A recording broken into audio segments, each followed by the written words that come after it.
اعوذ باللہ من الشیطان الرجیم بسم اللہ الرحمن الرحیم۔ اے مسلمان بھائیوں، اگر میں یہ کہوں کہ جو مذہب یا دین آپ اپنائے ہوئے ہو اس میں بہت ہی ملاوٹ ہو گئی ہے، بہت ساری باتوں کو جو اصل دین ہے اس سے کوسوں دور ہے، دور دور تک کوئی واسطہ نہیں۔ تو کیا آپ لوگ جو دین آپ اپنائے ہوئے ہیں اس کو پرکھیں گے، جانچ کریں گے، تحقیق کریں گے، ریسرچ کریں گے؟ اگر آپ کا جواب ہاں ہے تو الحمدللہ۔ میں آپ کو حق اور باطل کو سمجھنے کے لیے 2-4 قرآن کی آیتوں کو سامنے لاتا ہوں تاکہ آپ لوگوں کو آسانی ہو۔ نمبر 1، آپ کا ہر وہ عمل چاہے وہ ایمان لانے کی بات کیوں نہ ہو، وہ اللہ کی نازل کی ہوئی کتاب کے مطابق ہی ہونی چاہیے، جیسا کہ سورہ بقرہ 285 نمبر آیت میں ہے، آمن الرسول بما انزل الیہ من ربہ والمؤمنون، ایمان لایا رسول ساتھ اس چیز کے کہ نازل کیا گیا اس کے طرف، اس کے پروردگار کی طرف سے، اور مومنین۔ خلاصہ یہ ہے کہ محمد صلی اللہ علیہ وسلم اور صحابہ کرام قرآن پر ایمان لائے جو اللہ کی طرف سے نازل کیا گیا۔ دوسری آیت دیکھیے، سورہ محمد آیت نمبر 2 ہے، آمنوا بما نزل علی محمد وهو الحق من ربهم، ایمان لایا ساتھ اس چیز کے کہ نازل کیا گیا اوپر محمد کے صلی اللہ علیہ وسلم، وهو الحق من ربهم، اور وہی حق ہے پروردگار کی طرف سے، اس کے علاوہ سارے باطل ہے، جھوٹ ہے، صرف قرآن ہی حق ہے، اس کے علاوہ ساری کتابیں، سارے باتیں باطل ہے۔ ہم باطل کی چیزوں پہ ایمان لا کر کے اپنے آپ کو بگاڑ رکھے ہیں، اپنا دین کو بگاڑ رکھے ہیں، اپنے حالات کو بگاڑ رکھے ہیں۔ اور قرآن کے مطابق اگر ایمان لاتے، اللہ نے جو محمد صلی اللہ علیہ وسلم پر نازل کیا گیا قرآن، اس پہ اگر ایمان لاتے تو کفر عنہم سیئاتہم واصلح بالہم ہے، دور ہو جاتی ہم سے ہماری برائیاں، ہمارے تکلیف، اور ہمارا اعمال سنور جاتا۔ یہی قرآن کا دعویٰ ہے، اللہ کا یہی وعدہ ہے، لیکن ہم ایمان نہیں لا رہے ہیں اس کے اوپر، اس لیے ہمارے حال بدتر ہوتے جا رہے ہیں اور بگڑتے جا رہے ہیں۔ بہرحال اب آگے بڑھتے ہیں۔ نمبر 2، آپ کا ہر ایک فیصلہ یا حکم اللہ کی کتاب کے مطابق ہونی چاہیے، چاہے وہ دینی ہو یا دنیوی ہو۔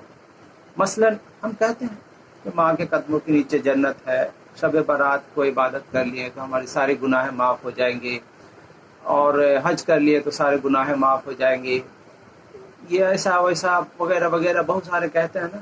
ان سب باتوں کا حقیقت جاننے کی پوری قرآن کی آیت تلاش کر لیجئے، غور کر لیجئے، کہیں نہیں ملے گی، ایسی کوئی آیت اللہ نے نازل نہیں کی۔ سورہ یونس 10 نمبر میں ایک آیت دیکھیے، قل اللہ اذن لکم ام علی اللہ تفترون، کہہ دیجئے ایسے لوگوں سے جو کہتے رہتے ہیں کہ یہ بات اللہ نے کہا، اللہ نے ایسا کہا۔ آپ کہیں بھی جائیے، مسجدوں میں بھی بیان سنتے ہیں تو اللہ نے ایسا کہا، دینی مجلس میں بھی بیٹھتے ہیں تو وہی بات کہتا ہے اللہ نے ایسا کہا، اللہ نے ایسا کہا۔ ہاں چند باتیں ہیں جو اللہ کے قرآن کے آیت پیش کی جاتی ہے، اس سے بھی انکار نہیں ہے مجھے، لیکن زیادہ تر باتیں ایسی ہیں جو قرآن کے آیات میں کہیں ہے ہی نہیں، جب اس پہ غور فکر کرتا ہوں تو کہیں بھی نظر ہی نہیں آتا، اور وہ کہتا ہے تو اللہ پہ جھوٹ بال رہا ہے۔ وہی کہا قل اللہ اذن لکم، کیا اللہ نے حکم کیا ہے ایسا، یا علی اللہ تفترون، اللہ کے اوپر جھوٹ باندھ رہے ہو، افترا کر رہے ہو اس کے اوپر، جیسے میں کوئی بات کہا ہی نہیں ہوں اور لوگ کہے کہ ربانی کہہ رہا ہے کہ ایسا ہے ویسا ہے ایسا ہے، تو یہ میرے اوپر افترا ہو جائے گا، جھوٹ باندھ دیا۔ اور یہ جھوٹ ہی نہیں، یہ ایک ایسی بات لوگ اپنے منہ سے نکالتے ہیں جس اللہ جو پروردگار ہے ہمارا، جو پالنہار ہے ہمارا، اسی پہ ہم جھوٹ پہ جھوٹ، جھوٹ پہ جھوٹ باندھتے جا رہے ہیں۔ یہ ہے ہماری جاہلیت، یہ ہے ہماری کم عقلی، اس کے باوجود بھی ہم جاگنے کی کوشش نہیں کرتے ہیں۔ फाइनली आप सूरह माइदा देखिए, 44, 45 और 47, 3 आयत, एक ही आयत को 3 बार तकरार किया गया। वमन लम यहकुम बिमा अंज़लल्लाहु फउलाइका हुमुल काफिरून, जो कोई भी नहीं हुक्म करता उस चीज से कि नाजिल किया अल्लाह ने, यानी कुरान से हर एक काम का हुक्म करे तो कुरान से हुक्म करना है। अगर आप नमाज पढ़ने के लिए कह रहे हैं तो कुरान से हुक्म कीजिए, अगर रोजा रखने के लिए कह रहे हैं तो कुरान से हुक्म कीजिए, ज़कात देने के लिए कह रहे हैं तो कुरान से हुक्म कीजिए। जो कोई भी वो जो अल्लाह ने नाजिल किया गया उससे नहीं हुक्म करता, फउलाइका हुमुल काफिरून, यही लोग तो काफिर है।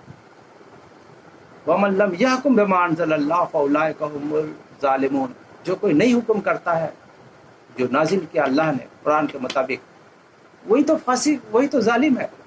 वमन लम यहकुम बिमा अंज़लल्लाहु फउलाइका हुमुल फासिकून, जो कोई नहीं हुक्म करता है जो कुरान में अल्लाह ने नाजिल किया उसके मुताबिक, वही तो फासिक है। 3 बातों को तकरार किया गया, फउलाइका हुमुल काफिरून, फउलाइका हुमुल ज़ालिमून, फउलाइका हुमुल फासिकून। और जब तीनों फहरिस्त में हम आ जाएंगे उसके बावजूद भी हम मुसलमान कह रहे हैं तो ये फरेब नफ्स है, अपने आप को धोखा दे रहे हैं। वमिनन नास मन यक़ूलु आमन्ना बिल्लाह व बिल यौमिल आखिर व मा हुम बिमुमिनीन, बाज़ लोग हैं जो कहते हैं कि ईमान लाए हम अल्लाह पर और आखिरत पे, और वो ईमान नहीं लाए। युखादिऊन अल्लाह वल्लज़ीना आमनू, फरेब दे रहा अल्लाह को और उन लोगों को जो ईमान लाए। वमा यखदऊन इल्ला अनफुसहुम वमा यशऊरून, और नहीं फरेब देते मगर अपने आप को, और उसे शऊर नहीं है कि हम जो बात अल्लाह ने नाजिल नहीं किया वो बात हम क्यों कह रहे हैं। आप गौर फिक्र कीजिए। खुलासा ये है, फाइनली बात ये हुई कि जो कुछ भी हम कर रहे हैं या कह रहे हैं अगर कुरान में मौजूद है तो ये दीन सही है, ये दीन इब्राहिम है, ये दीनुल्लाह है, ये दीन मोहम्मदी है, यही सच्चा दीन है। अगर कुरान में कहीं भी नहीं है और कह रहे हैं लोग ये मफहूम है कुरान का, तो ये है कुरान का, ये सब बेकार की बातें हैं। हमसे पूछा जाएगा क़यामत के दिन। सूरह यासीन में देखिएगा, वलक़द अज़ल्ल मिनकुम जिबलन कसीरा, बहुत सारे लोगों ने गुमराह किया था बहुतों को। अफलम तकूनु ताकिलून, क्या तुम्हें अकल नहीं थी? क्या इतने अकली सलाहियत इंसान के अंदर नहीं है कि सच और झूठ को समझ सके? बेशक है, लेकिन वो कोशिश नहीं करता, मेहनत नहीं करता, कुरान पे गौर फिक्र नहीं करता। हाज़िही जहन्नमुल लती कुंतुम तुअदून, ये है जहन्नम जिसका तुमसे वादा किया जाता था। क्योंकि वो तो फासिक हो गया, काफिर हो गया, जालिम हो गया, कुरान के मुताबिक हुक्म ही नहीं किया, दूसरे किताबों के मुताबिक हुक्म किया, जो कि अल्लाह पे झूठ बांध लिया और उसको अल्लाह की तरफ डाल दिया। मोहम्मद सल्लल्लाहु अलैहि वसल्लम ने जो कहा ही नहीं वो मोहम्मद सल्लल्लाहु अलैहि वसल्लम को डाल दिया, मोहम्मद सल्लल्लाहु अलैहि वसल्लम पे झूठ बांध दिया। फाइनली यही है मुसलमान भाइयों, मैं ये नहीं कहता कि सारी बातें गलत है, लेकिन बहुत सारी बातों को इतना मिला दिया गया है कि आप गौर फिक्र नहीं करेंगे, क्योंकि आपकी ज़िंदगी का सवाल है, आपके आखिरत का सवाल है, आपके मुसलमान और काफिर होने का फर्क का सवाल है। ये बहुत ही खास बात है। तमाम लोगों से मुझे गुजारिश है कि इस वीडियो को आगे बढ़ा करके और गौर फिक्र करने के लिए दावत दें लोगों को। खुद आप समझे, एक जवान बालिग हो जाता है लड़का तो हम बहुत सारे फैसला उसके हाथों में दे देते हैं कि तुम खुद से फैसला कर सकते हो बेटा, लेकिन हम अपने फैसले क्यों नहीं कर पा रहे हैं? हम अपने फैसले क्यों सिर्फ चंद वैसे लोगों के हाथों में दे रखे हैं जो मर्जी से मुझे घुमा रहा है, और हम अपने अक्ल को इस्तेमाल नहीं कर रहे, भेड़ बकरियों की तरह पीछे दौड़े चले जा रहे हैं। इसे ही कहते हैं अंधभक्त आज के दौर में। बहरहाल आप जरूर गौर फिक्र करें और अपना दीन को समझें कि क्या सही है क्या गलत है, कुरान के मुताबिक अमल करें। वमा अलैना इल्लल बलागुल मुबीन। व आखिर दावाना अनिल हम्दुलिल्लाहि रब्बिल आलमीन।